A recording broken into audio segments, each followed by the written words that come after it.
Fala pessoal, bem-vindos a mais um episódio aqui do Geração G4. Eu sou o Tony Celestino, sou cofundador do G4 Educação e lidero os nossos programas de comunidades, o G4 Clube e o G4 Scale. E esse aqui é o Geração G4, o nosso podcast onde a gente convida alguns dos nossos alunos, membros das nossas comunidades, para virem aqui conversar, bater um papo com a gente para trazer conhecimento, ensinamento, trazer um pouquinho do que eles aprenderam na imersão e nos nossos encontros do G4 Clube e do G4 Scale, para que vocês possam absorver esse conhecimento e aplicar eventualmente aí no negócio de vocês. E hoje eu tô com um cara aqui muito legal, mais um do Paraná, né? Essa galera do Paraná é empreendedora, adora vir aqui no G4 e estudar e empreender e crescer. É uma turma incrível. E eu estou falando nada mais, nada menos do que o Jussiel Oliveira, ele que é fundador, CEO da Monteio Investimentos e foi aluno nosso, cara, numa turma muito especial do G4, que foi a turma 13, né? A turma de fevereiro de 2020, que foi engraçado essa turma porque ela né, era véspera, né? Literalmente véspera de carnaval, e a gente tava lá, todo mundo, né? 50 empresários assistindo às aulas lá de Thales, Alfredo Nardon, e literalmente do lado de fora da sala de onde a gente tava rolando como é que chama? O carro, né? O caminhão, o trio elétrico lá com a Anitta, lembra disso? Era Anitta, era Banda Eva, sei lá quem que era, tocando carnaval e a gente aqui estudando, né? LTV, CAC, como fazer o negócio e tal. E ele foi nosso aluno nessa turma aí e logo em seguida, em 2021, ingressou aí no G4 Clube, tem sido nosso membro aí, tá indo pro segundo ano já de clube, né?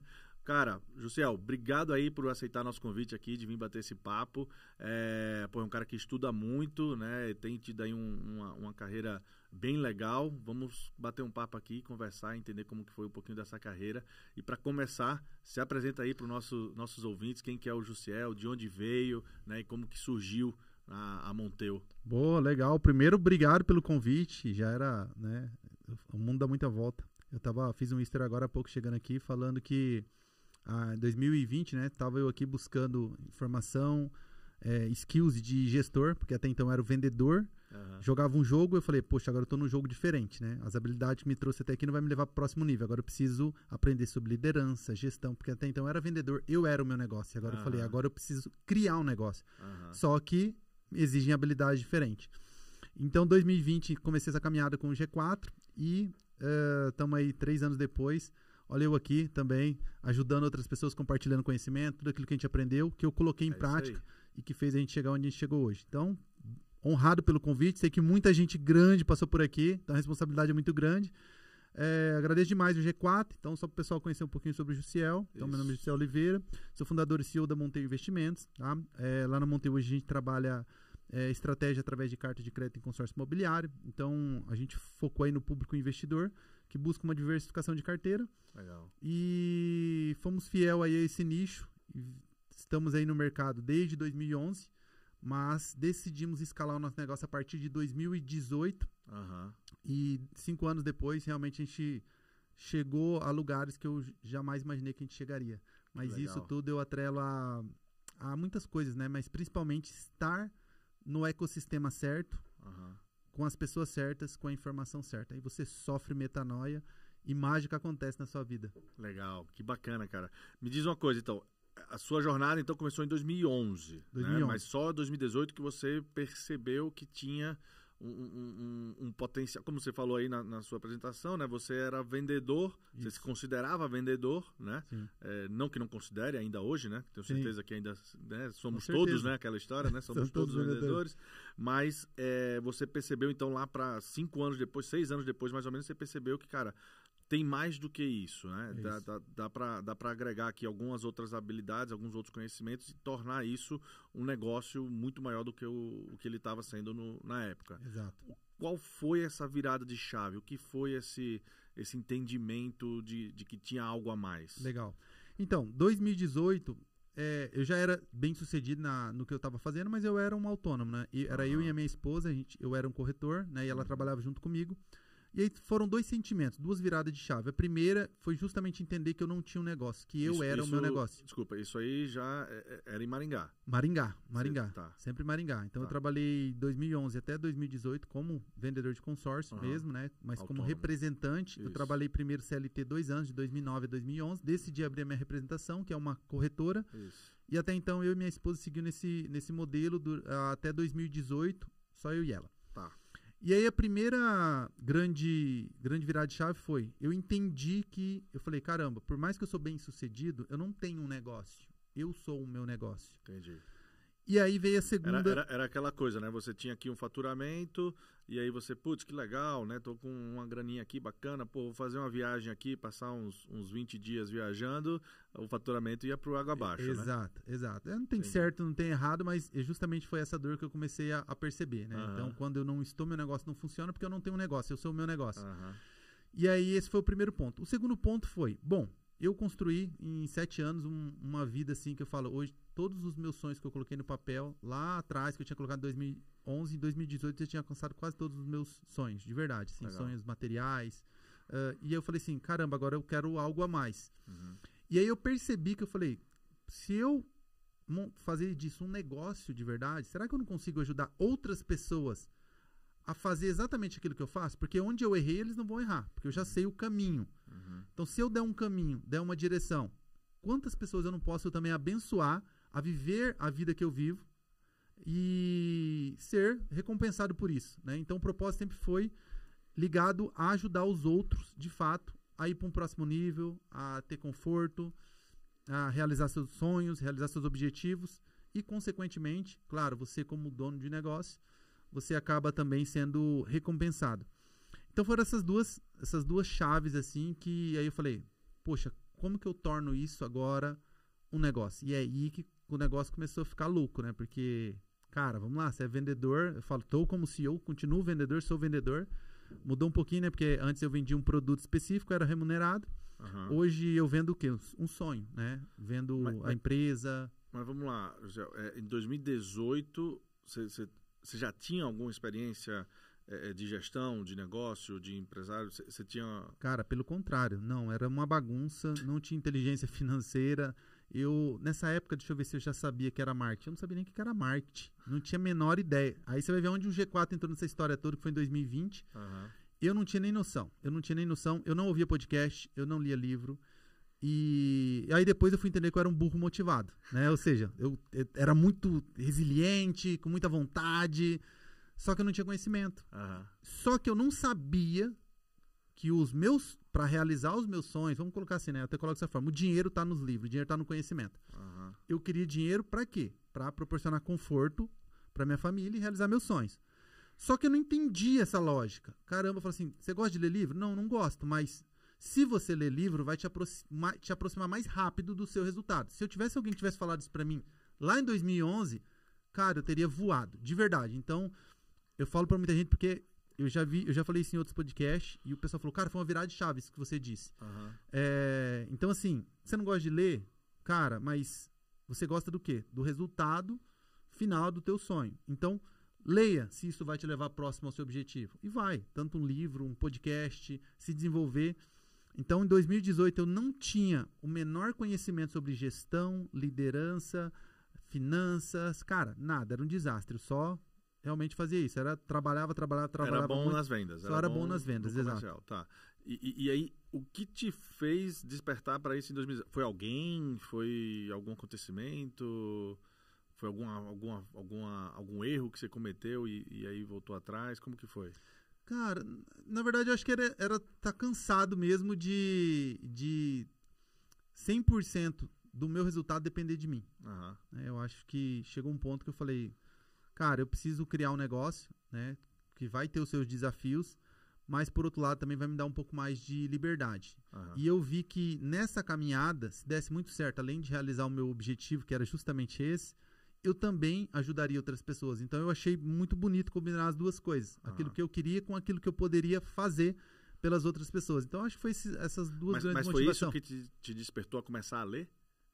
Não. Aí quando eu entendi que sou vendedor não sei não sei de liderança. Aí eu entendi o seguinte, para mim empreender, já tinha tentado empreender em outras áreas, óbvio que não ia dar certo, não tinha conhecimento, né?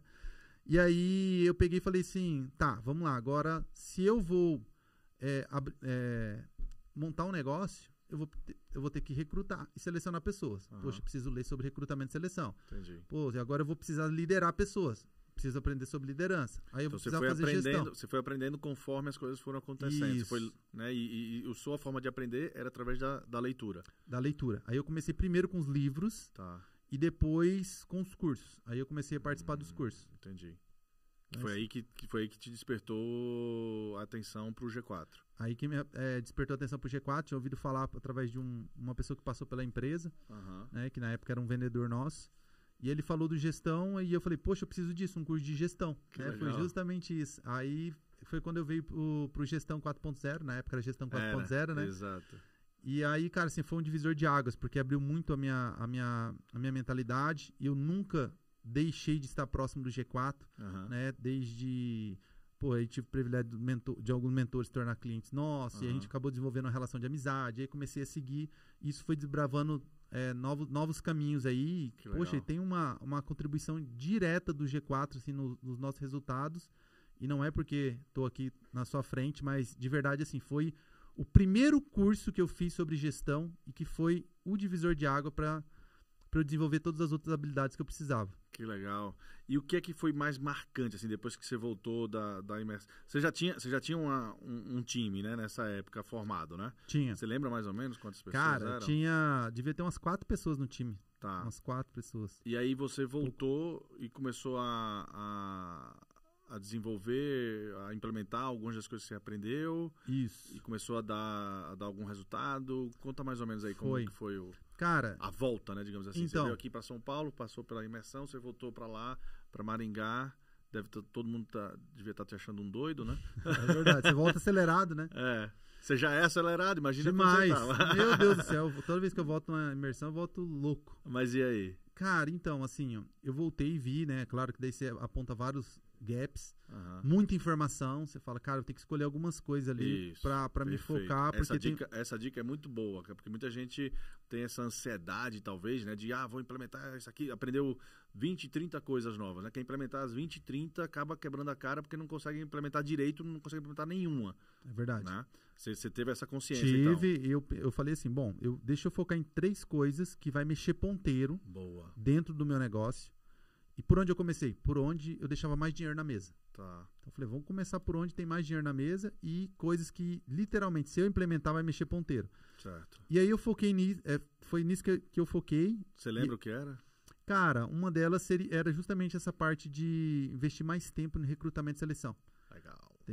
Isso divisor de águas total. Total. Eu tava terceirizando muito essa responsabilidade, mas eu falei, cara, eu nem tenho um negócio ainda. Agora que eu tô começando, então eu vou ter que fazer trabalho de hunter e eu mesmo vou ter que ir a campo, entrevistar pessoas. Você mesmo assumiu essa responsabilidade? Eu mesmo assumi essa responsabilidade. Isso é importante, cara. No começo do negócio, você tava com 4 pessoas, um negócio começando, né, nascendo, né? Muita gente não gosta, que realmente não é para muitas pessoas, não é o trabalho mais prazeroso que existe, e acaba terceirizando isso. E, putz, uma empresa que está começando ainda não tem nem muito a cultura, né, muito enraizada, né, não tem muito. Você terceirizar isso, a pessoa que vai fazer por você nem sabe direito qual que é a cultura do business, do negócio, né? Não, total.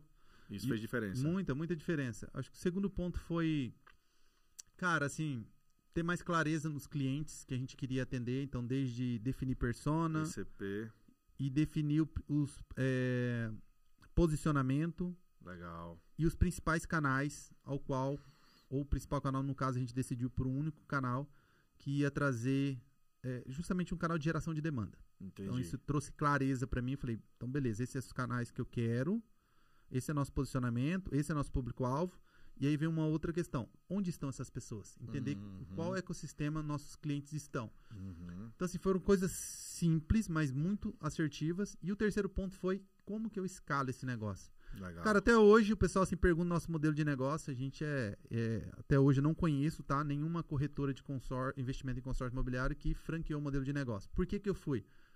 Foi assertivo? Alguma coisa você ouviu na mentoria? Não. Eu não tinha a menor ideia de como escalar, mas eu tinha ouvido falar que quando você quer escalar, tem um modelo de franquia. Foi a primeira coisa. Se eu soubesse, talvez tivesse falado, não, o melhor maneira de você escalar é partnership, eu teria partnership hoje. Eu não tinha a menor ideia. Você só queria testar um modelo para poder escalar o negócio. Para poder escalar. Tá. E foi outra virada que eu tive. E aí... Mas isso é legal também, porque muitas vezes as pessoas ficam estudando muito, né? Qual será que é o melhor modelo? Preciso acertar qual que é o melhor modelo. Você foi lá e viu, esse modelo aqui já tem um monte de gente fazendo, não necessariamente no seu segmento, Sim. mas em outros segmentos.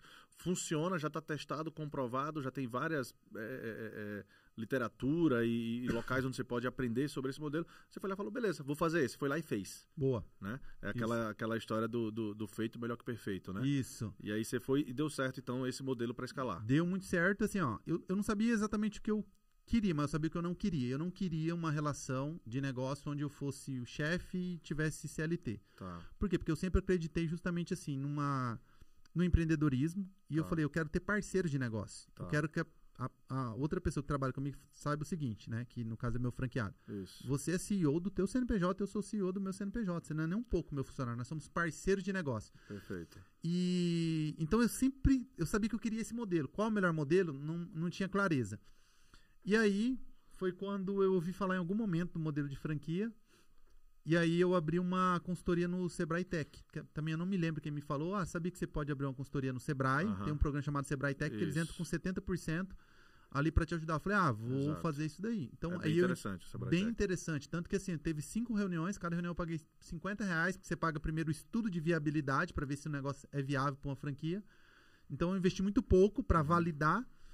E aí na hora que você decide ir, fala, tá validado, o estudo de viabilidade deu como um negócio extremamente, entrou como uma micro franquia, onde o meu time de assessores são que eles fazem prospecção e gestão de carteira, basicamente é isso, não tem custo fixo, não tem loja, não tem ponto físico, então era um negócio rentável, por quê? Porque ele podia trabalhar de cowork, ou de casa, ou até usar o escritório, a sede da Monteu como um ponto ali para ele desenvolver o trabalho dele. Certo. Então o modelo ficou bem legal.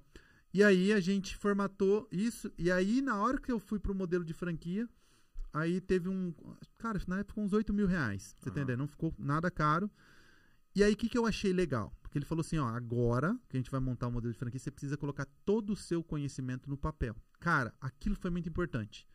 Porque se eu tivesse que fazer isso sozinho, sinceramente, eu nem saberia como fazer. E como franquia tudo é manuais, agora você precisa criar um manual de vendas pro seu time de vendas.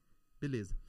Aí foi onde a gente foi formatando. Isso te forçou a criar essa documentação. Me forçou a criar essa documentação. E as coisas assim, Tony, vão acontecendo. Cara, a vida é realmente assim, é um mistério, né? Uns falam lei da atração, Tony Robbins fala como SAR, sistema de ativação reticular, que é quando você começa a dar foco numa coisa, você começa a enxergar várias outras coisas.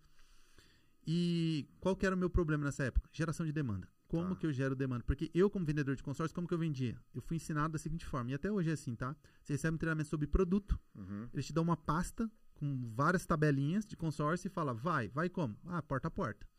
Então, a minha escola vem do porta a porta. Então, o que eu vou saber ensinar? Aquilo que eu aprendi. Eu vou ensinar porta a porta. Só que era um trabalho muito difícil, muito complicado, tinha que ter muita resiliência. Cara, é bem difícil mesmo. Eu falei, eu preciso de um canal. Na época eu não tinha nem noção, como eu disse, de marketing, do que, você poderia fazer, sei lá, Google Ads, etc. Eu falei, e agora? E aí eu fui fazer um curso, e nesse curso eu conheci um profissional que trabalhava numa empresa americana, que tinha uma metodologia de vendas incrível. E ele falava que a geração de demanda dele era por recomendação, por indicação. E ele tinha ganhado 2 vezes como o melhor corretor do Brasil. Aí ele pegou e falou assim, como você gera a tua demanda, seus clientes? Foi uma pergunta estratégica que eu fiz, porque na época era minha dor, fui fazer um curso em Curitiba, e aí ele falou assim, cara, através de indicação. Eu falei, não, isso eu também faço. Ele falou assim, não, mas existe um processo para você fazer isso. Sim. Ele falou assim, tem um número mínimo de recomendação que você tem que pegar para encher o seu funil semanal, tal. Eu falei, quando o cliente não fecha? Ele falou, eu pego recomendação igual. Eu falei, cara, aí é impossível. Como é que o cara vai te passar a recomendação? Ele falou assim, como eu te disse, processo. Mas você não tem objeção? Tem, mas tem no processo controle de objeções. E aquilo me deixou maluco.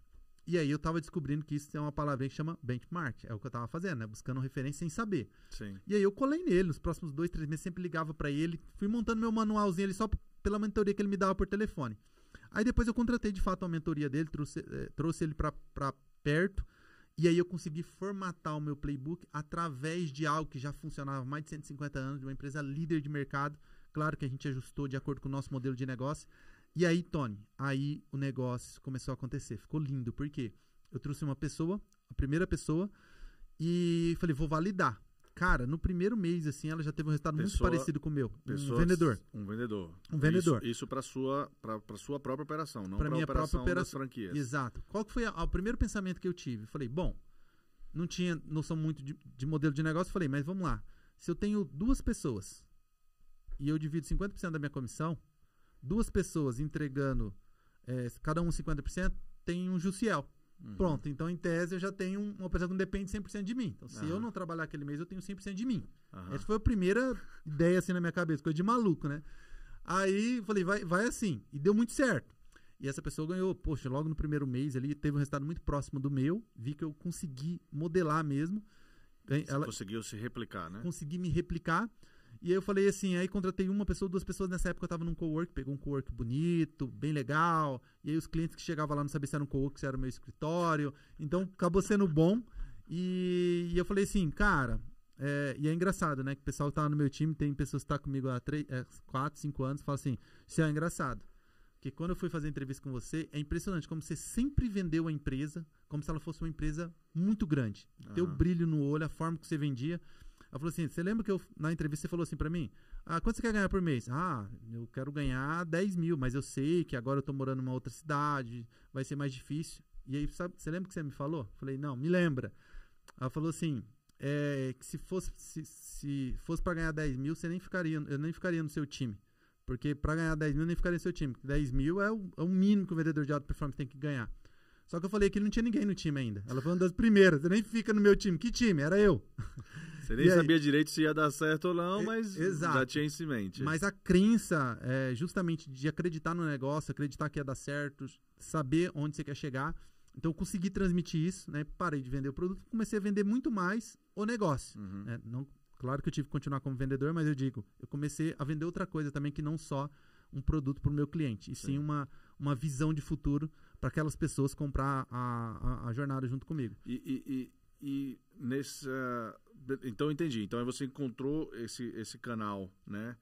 Através desse processo de indicação que você aprendeu e começou a replicar ele para os seus vendedores, né? Isso. Mas isso ainda na sua operação ou já na operação com franqueados? Então, nessa operação eles já entravam como franqueados, né? Entendi. Então, o meu vendedor, ele acaba sendo franqueado, entendi, né? E aí já veio com essa metodologia, por isso que me deu muita tranquilidade para montar os manuais, porque daí eu tinha conseguido criar um manual de vendas para o time comercial, ao qual ele não teria mais dificuldade com prospecção. Porque se ele executasse o método... Ele usava esse método da indicação. Da indicação, e aí ele mesmo gerava o funil de vendas dele ali semanal para conseguir tracionar. E aí deu muito certo. Aí quando eu senti que isso deu muito certo, falei, agora é a hora de eu começar a escalar o negócio. Aí trouxe 2, depois trouxe mais 2, e aí a gente foi replicando. Então, primeiro você testou isso, viu que tracionava, que dava resultado, e aí foi aí que você resolveu escalar. Exato. Tá. E como que tá esse processo de escalar? Cara, isso foi em que ano? Isso foi em 2020 ainda ou já tinha passado? Cara, comecinho de 2019, quando a gente começou esse processo de escalar. 2019. Tá, entendi. E aí, então o G4 veio depois disso? Veio depois disso. Então o G4 já ajudou nessa parte de escalar o negócio? Ajudou muito, porque assim, eu errei muito, né? Caramba, hoje eu vejo as pessoas que eu trouxe pro negócio, que não deram certo, que claramente eu não traria. Entendi. Mas eu fui... Aquela questão do recrutamento, né? Do recrutamento, de entender de cultura. Eu não sabia o que era cultura, ter um código de cultura. Então, eu só ia mesmo, assim, contratando a pessoa sem avaliar vários pontos, né, importantes. E aí, depois de 2020, aí que foi quando veio justamente a pandemia, então o G4 veio num momento muito bom. E você participou da última turma, né? Antes do lockdown, pandemia, né? Foi. E aí, então, foi muito bom, por quê? Porque me deu um conhecimento, uma bagagem muito grande para me passar por esse momento, que foi justamente no momento quando eu abri o meu escritório. Entendi. Saí do cowork, abri meu escritório, todo o dinheiro que eu tinha investi no escritório, e aí veio a pandemia, justamente nesse período que eu tinha acabado de finalizar meu escritório. Sofremos aí um mês, mais ou menos, mas depois o negócio só andou, decolou. Mesmo com o lockdown, mesmo com tudo fechado, você conseguiu converter o modelo para um modelo, né, online, híbrido, né? Híbrido, Home office e tal, e deu certo. Muito. Continuou vendendo. Sim, continuei vendendo. Legal. E aí ter participado do curso foi muito importante porque realmente assim, me trouxe uma bagagem que eu não teria para passar por essa pandemia, não fosse ter iniciado ali com o G4 e depois desbravar outros conhecimentos importantes.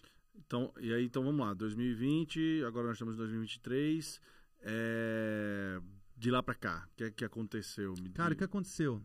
A gente vendia uma média de 4 milhões, né? Então faturava ali para nossa fornecedora uma média de 4 milhões. E em 2022 a gente fechou com 220 milhões, então a gente teve um crescimento aí de quase mais de 5.000%. A gente cresceu muito rápido. Só que uma coisa que depois eu vim descobrir que isso era uma teoria do benchmark, mas eu não sabia também. Olha só, sempre fazendo as coisas sem saber. Eu sempre pensei o seguinte, eu não quero ter 30 pessoas. Queira ou não, é muito difícil você atrair talentos, reter pessoas, treinar pessoas. Você tem ali a sua dificuldade, né? Acho que todo mundo tem uma grande dificuldade em pessoas. Eu falei, em vez de eu ter 30 pessoas, eu quero ter uma pessoa que entrega por 30. Então, como eu posso selecionar melhor na entrada, colocar um método nesse profissional para que ele performe por 30 ao invés de eu ter 30? E hoje, literalmente, é isso que acontece. Quando a gente olha para outros vendedores de consórcio, pra você ter uma ideia, cada profissional da Monteu, em média, entrega 30 vezes mais. Então, eu costumo dizer que hoje a gente tem uma força comercial de 600 pessoas, literalmente, tá? A gente tem uma força comercial de 600 pessoas, ao qual eu gerencio 20. O que acontece? Negócio mais rentável, mais EBITDA, menos pessoas para gerenciar. E aí depois eu vi uma frase do Benchmark que ele falava isso, que quem gosta de grandes times comerciais são gerentes medíocres. Porque gestores de alta performance, que é um cara que entrega por 10, ao invés de ter 10, que entrega, cada um entregando por 1. Entendi. Então hoje você tem 20 pessoas? São 20 pessoas do nosso time comercial. Tá.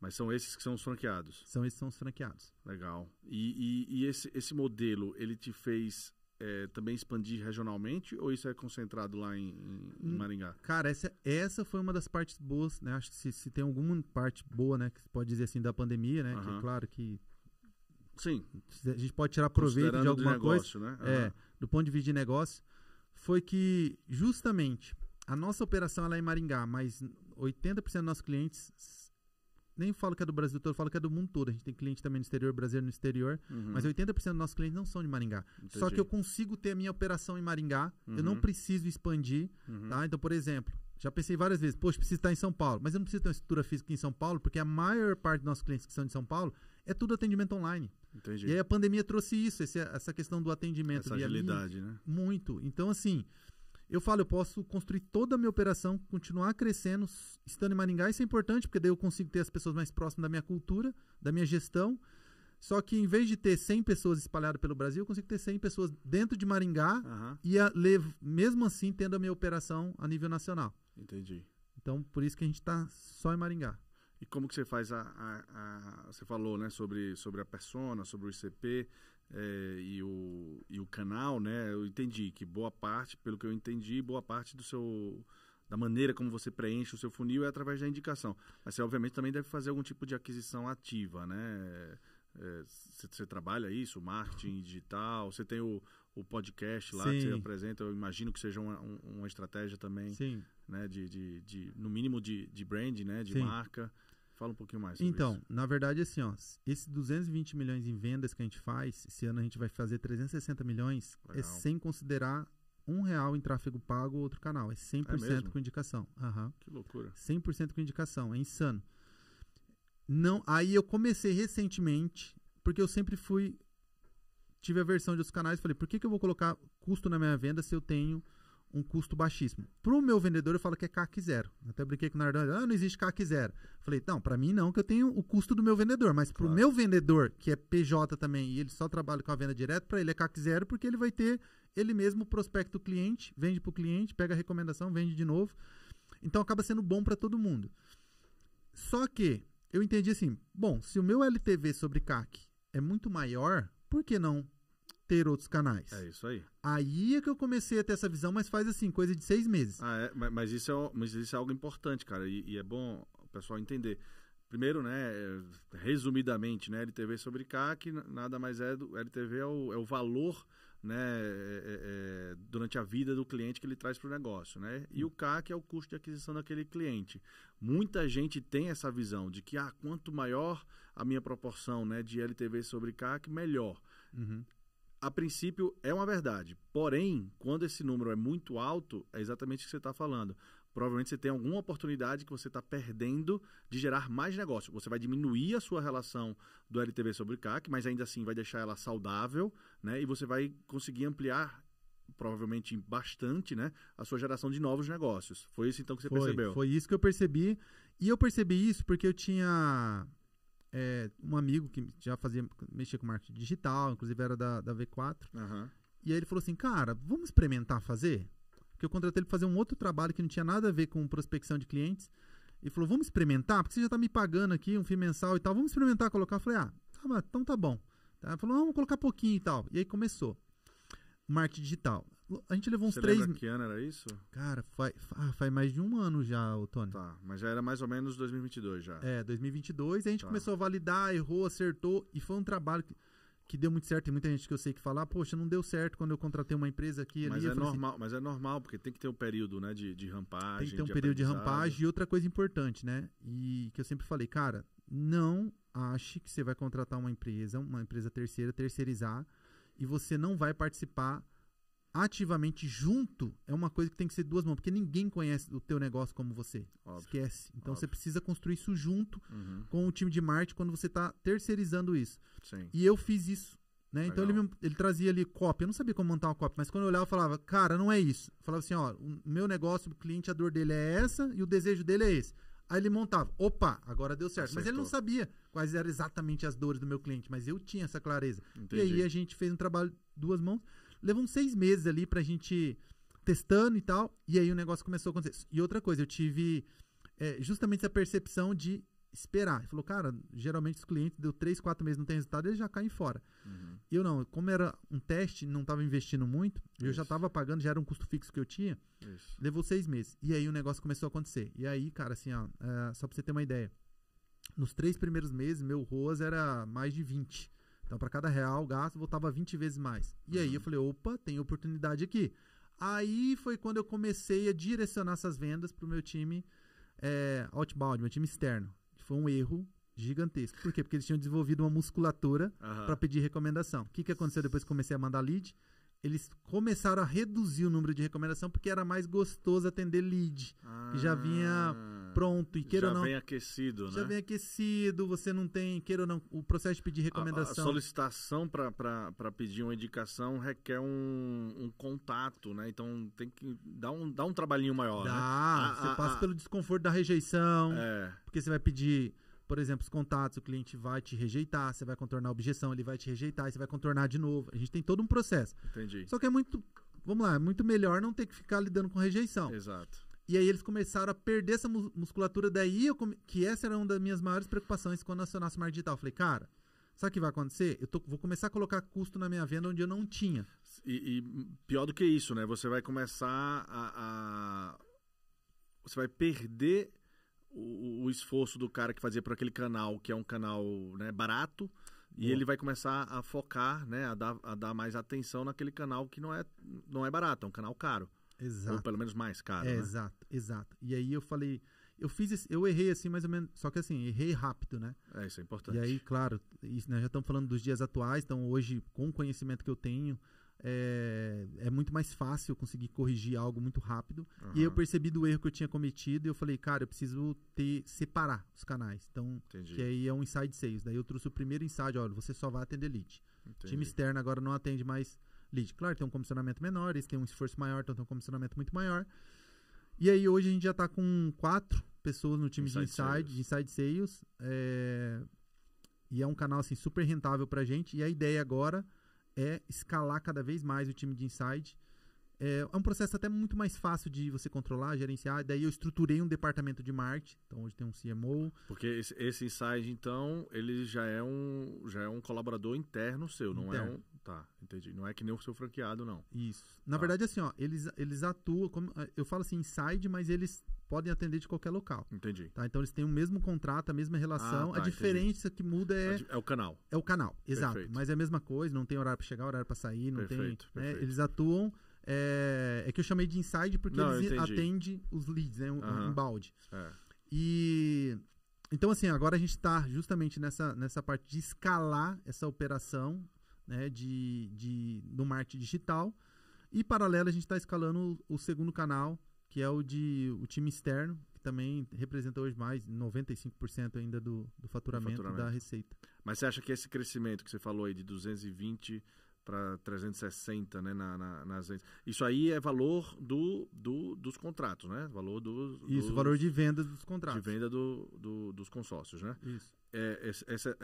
Esse aumento aí, uma boa parte disso aí, você acha que vai vir por causa quando esse novo canal começar a tracionar, vai trazer uma parte relevante disso aí? Desses 360 que a gente vai fechar, que a gente deve caminhar para fechar esse ano, 10% vai vir já é legal. Desse novo canal. Bacana. 90% ainda vai vir do outro canal. Então, assim, tem muito espaço ainda para crescer no canal por exemplo, só no marketing digital. E a ideia do podcast foi justamente de uma forma estratégica, uma brand pessoal, construção coloquei a cara na internet para humanizar mais as redes sociais, eu ser a cara do meu negócio. Só que a gente conseguiu usar o podcast de uma maneira muito estratégica que tem ajudado muito a gente no processo de conversão. Né? A gente jogou tanto no nosso fluxo de cadência para leads que não foram convertidos, associando a imagem de pessoas bem-sucedidas à minha imagem, né? Até pelo network rico que a gente tem, né? Só olhar lá para o G4, por exemplo. E a gente começou a perceber que começou a converter mais, justamente. E para aqueles clientes que já estavam na base, a gente ficava muito tempo sem se relacionar com o cliente. Falei, como que eu consigo gerar valor para o meu cliente? Entendi. E aí toda semana a gente manda isso para o nosso cliente. Olha, conteúdo novo, hoje falamos de liderança com tal pessoa e tal. E o NPS subiu bastante. Virou uma forma de você manter contato com aquele seu cliente, obviamente o que já converteu, obviamente, mas principalmente aquele que não converteu. Eventualmente, né? Não agora, depois. Isso. Vocês fizeram com que o podcast fosse esse ponto de contato constante com esse cliente, é isso? Exatamente. E deu muito certo, dando muito certo. Então, quando a pessoa fala, você está ganhando dinheiro com o podcast? Eu falo, depende do ponto de vista. Não com o podcast em si, mas o podcast dentro do meu negócio. Tem investido, né? Isso. Até na nossa apresentação, a gente coloca isso na nossa apresentação de vendas. Olha, nós temos nosso canal, conteúdo exclusivo para clientes que é distribuído. Esse é o nosso CEO, essas são as pessoas que já participaram. E aí a autoridade daquelas pessoas automaticamente é transmitida para o negócio. Então tem funcionado assim bastante para a gente, tá bem legal. Essa é uma estratégia interessante, eventualmente, de né, ensinar para quem está nos assistindo, né, que, cara, é batata. Uma das grandes dúvidas, né, perguntas que as pessoas trazem para a gente aqui no G4 é exatamente sobre isso. Putz, como que eu faço para né, ampliar meus canais, descobrir novos canais, fazer um marketing diferente? E muitas vezes as pessoas querem aquilo que é o fácil, né, que é mais prático de se fazer. Vou investir em Google Ads. Pô, legal, Google Ads é importante, é fundamental, né? Quase todas as empresas hoje acabam fazendo um pouco de investimento lá no Google Ads. Mas já está virando até meio que o básico, né? O básico. Verdade. É você ter um Google Ads, é você ter um patrocinado lá no Instagram, alguma coisa assim. E aí você vem com uma estratégia que é uma estratégia difícil, né? De criar um podcast, não é fácil. Verdade. Né? Você ter a agenda dessas pessoas, convidar essas pessoas para irem lá, estar com você e tal. E o compromisso de gravar leva tempo, né? Queira ou não queira, né? O CEO, o principal executivo da empresa tem que estar lá e tal. Mas está se pagando essa estratégia, né? Com certeza. Com certeza. Que dica que você daria para quem está num momento como esse, assim, sem conseguir pensar direito? Putz, será que é uma estratégia de marketing interessante para mim? Será que não é? Que tipo de desafio você enxergou ao adotar essa estratégia? E o que é que você daria de dica para quem está pensando em começar a implementar uma estratégia parecida com essa? Cara, primeiro que assim, eu sempre, antes de eu ir para algum projeto novo, eu olho referências de mercado, né? Eu olho, se a gente olhar para o próprio G4 na época, não sei como que tá hoje, mas eu lembro que uma coisa que me impactou muito, eu sempre, hoje, como era uma dor para mim, hoje eu sempre tento entender, a primeira pergunta que eu faço para qualquer empreendedor é, como você gera demanda? Como que é essa geração de demanda? Quais são os principais canais? E na época, quando eu perguntei do G4, me falaram que mais de 90% das pessoas que chegavam até o Imersão e Mentoria era por influência do Alfredo, do Thales ou do Nardon. Ou seja, eles já tinham construído uma certa autoridade, pessoas que seguiam eles. E eu falei, caramba, olha o esforço que eles tiram da mão do marketing só por ter uma influência relevante. Então isso ficou muito na minha cabeça. Falei, bom, não é da noite para o dia, essa construção de autoridade.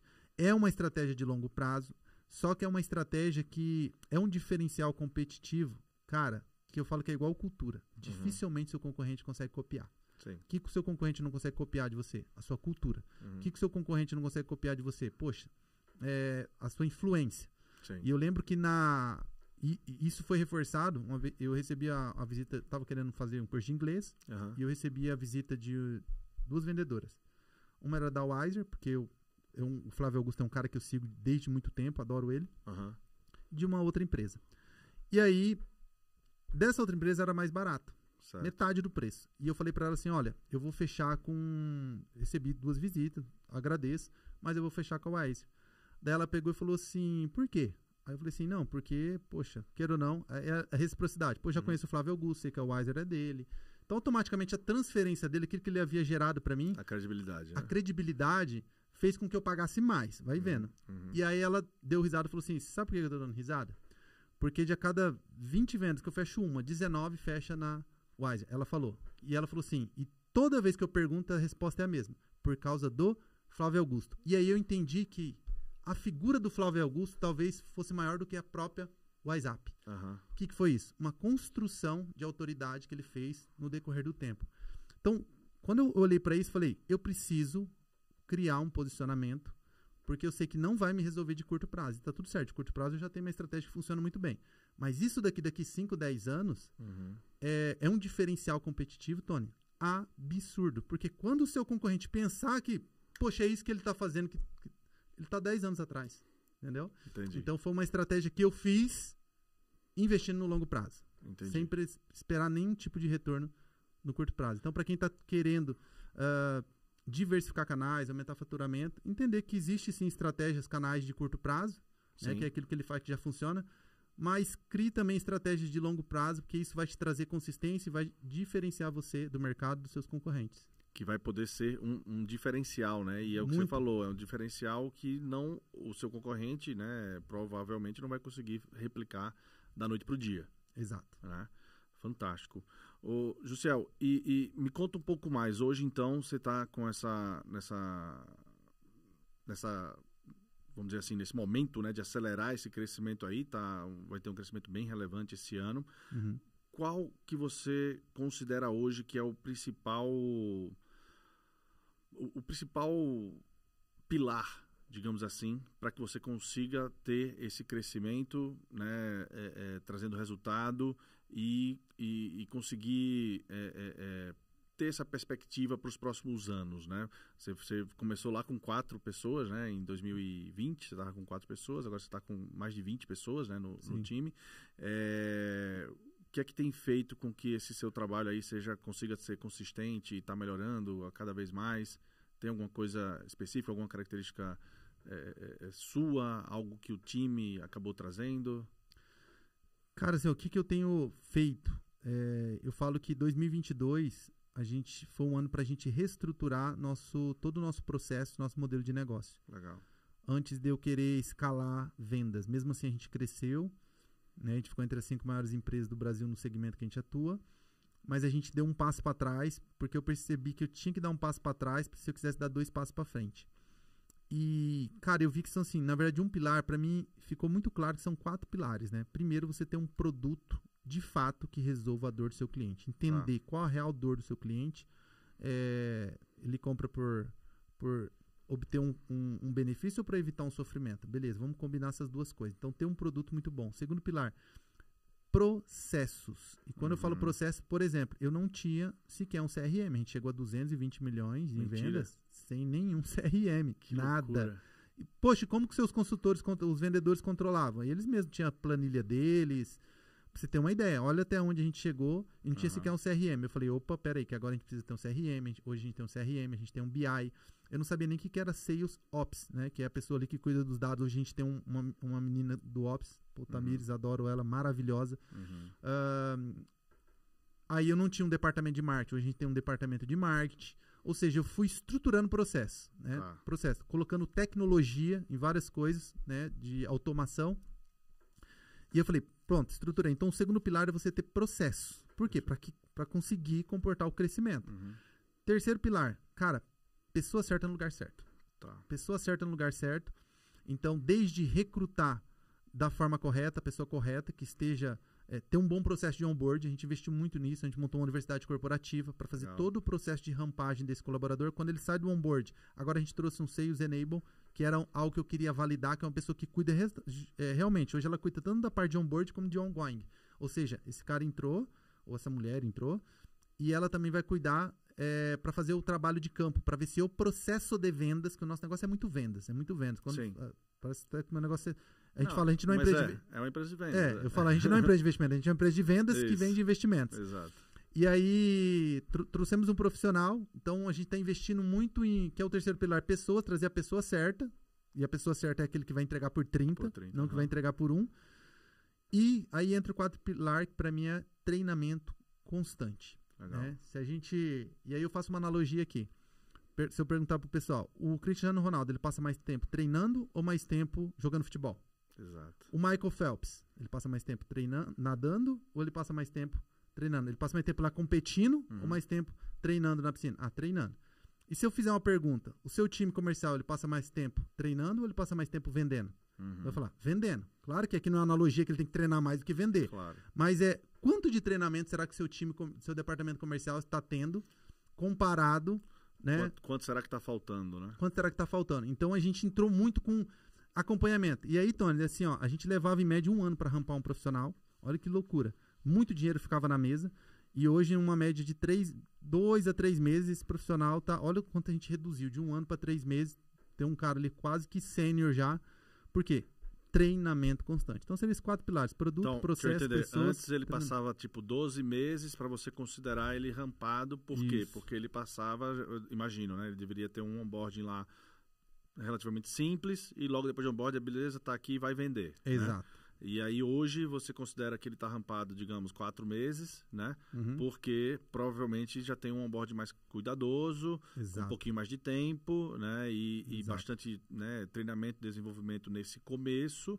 E aí ele consegue estar mais ou menos no nível de maturidade que antigamente levaria 3 vezes mais, 12 meses. Perfeito. É isso. Perfeito. É isso legal. Aí. Então, esses são os pilares que a gente está agora... Agora eu falo, poxa, agora que a gente entrou no modelo de escalar operação, escalar faturamento. E é engraçado, né? Eu falo, é consertar a moto com ela em movimento. O tempo todo foi assim. Agora nós chegamos justamente no momento de escala. Por quê? Porque agora a operação está redonda. Mas eu levei, né? Precisei de 5 anos para entender tudo isso, né? O que é ongoing, onboard, LTV, CAC. Foi uma faculdade, assim. Faz mas parte. É a jornada, é a famosa jornada do empreendedor. Jussiel, e nesse meio termo, você, né, falou aí que ampliou o time, ampliou a equipe, né, de franqueados, né, de representantes.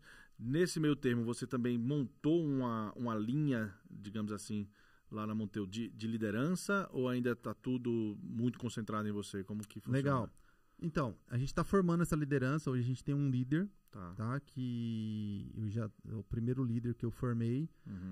Mas assim, muito desse tempo ainda eu estou ainda na parte tática, né? Como não é um time tão grande,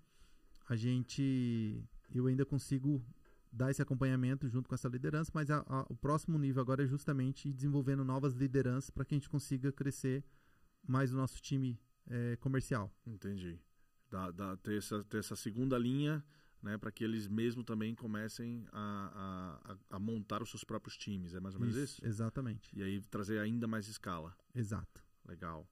Pô, que legal. É uma operação bem enxuta, né? Pro resultado que dá. É bem aquilo que você falou, né? É como não ter um time gigantesco, mas ter um time bem eficiente, né? Exato. Legal. Jussiel, fala para mim, qual conselho que você daria para quem está começando agora, né, nessa jornada de de se tornar um empresário, de se tornar um empreendedor, né? Você teve aí uma jornada que aparentemente foi muito na base do...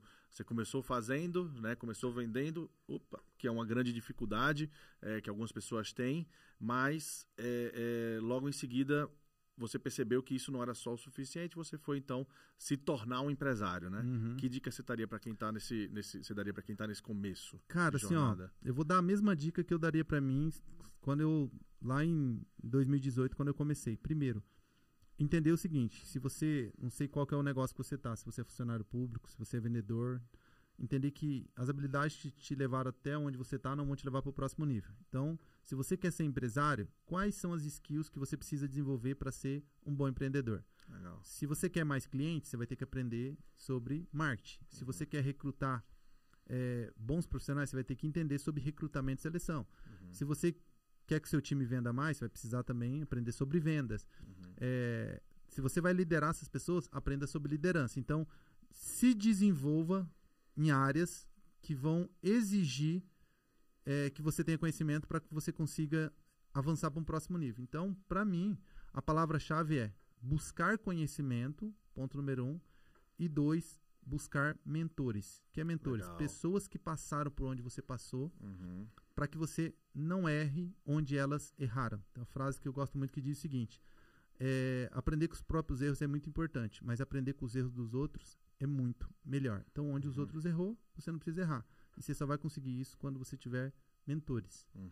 Essas acho que seriam as duas principais dicas. Fantástico. Gisele, e o que é que você indica? Você falou que gosta muito de estudar, teve que ler muito para se desenvolver. Que dica que você daria de livro para quem está nos ouvindo aí, desenvolver como gestor, como empresário, como líder? Legal. Cara, eu leio bastante. Um livro que para mim foi um divisor de água, que eu sempre recomendo, não só nos negócios, mas no relacionamento, é Como Fazer Amigos e Influenciar Pessoas. Do Dale Carnegie. Do Dale Carnegie. Porque se a gente fala que nossos clientes são pessoas, nossos fornecedores são pessoas, nossos colaboradores são pessoas, se a gente não entende pessoas, a gente não entende negócio. Simon Sinek fala isso, né? Todos os livros do Simon também adoro, sobre liderança. É incrível. Jim Collins, Empresas Feitas para Vencer. Gostei muito, muito, muito desse livro também. E aí, assim, cara, os outros livros tem diversos assuntos, né? Mas eu procuro focar em livros de habilidades que eu preciso desenvolver. Sim. Eu acho que o bom gestor, ele não precisa colocar a mão na massa e fazer tudo, mas ele precisa entender de tudo um pouco para ele poder cobrar o time dele. Né? Então, como é que eu vou cobrar meu time de marketing se eu não entendo de marketing? Como é que eu vou cobrar meus líderes se eu não entendo de liderança? Então, acho que você precisa entender para você poder cobrar, e aí sim você vai ter um time tão eficiente quanto o gestor tocando o negócio, né? Então, eu acho que assim, mas esses livros para mim são os principais. Legal. Não são os que eu tô lendo atualmente. Sim, mas são os que já marcaram, né? Leram e marcaram. Exato, foram os que mais me marcaram. Que legal. Cara, brigadaço aí para aceitar nosso convite nesse bate-papo. Eu anotei um monte de coisa aqui. Espero que quem esteja nos ouvindo também tenha anotado aí bastante lições, bastante aprendizado. Jornada muito bacana, cara. Se tiver uma última palavrinha aí que você queira dar para quem está nos ouvindo aí, eventualmente poder se inspirar um pouco mais na sua jornada, né? E aproveitar também, já deixar aí como que essa pessoa pode eventualmente também estar te seguindo, te acompanhando, tanto no Instagram como também no podcast. Fica à vontade aí para dar esse recado. Cara, primeiramente eu queria agradecer, Tony, você, ao G4 Educação, que realmente assim tem uma participação muito importante na minha trajetória. Legal. Eu cresci muito desde o primeiro curso, e depois, como eu me juntei no G4 Club, na verdade eu não sabia que existia o G4 Club. Né? Eu fiz o G4 Educação sem saber o que era o G4 Club. Mas que eu acho que na época que você fez não tinha ainda. A gente lançou, não tinha ainda. A gente lançou no final de 2020. Entendi. Por isso que eu entrei depois. Depois que eu me liguei que era o G4, que eu voltei outras vezes para as imersões. E, cara, assim, o que eu cresci estando inserido dentro desse ecossistema, vou dizer assim, tanto o G4 Educação, G4 Club. Então, eu sou fãzaço do G4. Todo mundo que eu posso falar, eu falo mesmo sobre o G4, seja o G4 Club, sobre as imersões. Então, sou muito grato a todos vocês. Eu que agradeço. Porque me impactaram diretamente, tá? Toda a minha trajetória, né? Como empreendedor. Isso. Bom, quem quiser me seguir nas redes sociais, oliveira.jussiel, meu Instagram. Tenho também o da Monteiro Investimentos. @BomTemInvestimentos no Instagram. E o nosso canal do podcast, Receita de Sucesso Podcast, que é onde a gente também entrevista as pessoas aí bem-sucedidas, cada uma na sua área de atuação. Então foi um podcast que a gente criou, chama de mentoria gravada. É quando eu sento para ter de fato uma mentoria, eu faço perguntas que eu faria numa mentoria. E aí, por isso que tem uma infinidade de cortes, né? Porque as respostas, quando você tem um bom mentor, que tem um grande conhecimento, com as perguntas certas, você acaba tendo um conteúdo muito rico. Então, convido as pessoas também a seguir Receita de Sucesso Podcast no YouTube, no Spotify. Cara, e é isso, obrigado, fiquei honrado de verdade. Esse dia vai ser um marco, como eu disse, né? Em 2020 estava eu aqui, perdidaço, sem nenhum conhecimento, e agora estou eu aqui sendo convidado para compartilhar aí a nossa história e ajudar outras pessoas também a ir para um próximo nível. Cara, que legal. Não, foi uma honra, Jussiel, cara, e faz tempo, né, que a gente vinha para marcar essa data aqui, aí, putz, coincidia com alguma viagem minha, com alguma viagem sua, mas finalmente saiu, né, e deve estar indo pro ar aí daqui a pouquinho. Cara, obrigado aí de novo por aceitar o convite. E, pessoal, espero que vocês tenham gostado. Como eu falei aqui, anotei bastante coisa, bastante aprendizado, né, muita dica legal, toda essa questão, né, do canal de indicação, do canal de recomendação, sobre posicionamento, sobre os pilares que o Jussiel falou, muita coisa boa aí para vocês, espero que vocês tenham anotado aí e consigam levar um pouco desse conhecimento, desse aprendizado para aplicar aí no negócio de vocês. Bom, vamos ficar por aqui nesse episódio. Fica de olho lá no nosso Instagram, no @G4podcast. Me segue também lá, @TonyCelestino, para poder acompanhar um pouco mais desse conteúdo dos cortes que a gente faz dos episódios e para ficar de olho aí no nosso próximo convidado, no nosso próximo episódio. Valeu pela audiência de todo mundo, um abraço, até a próxima.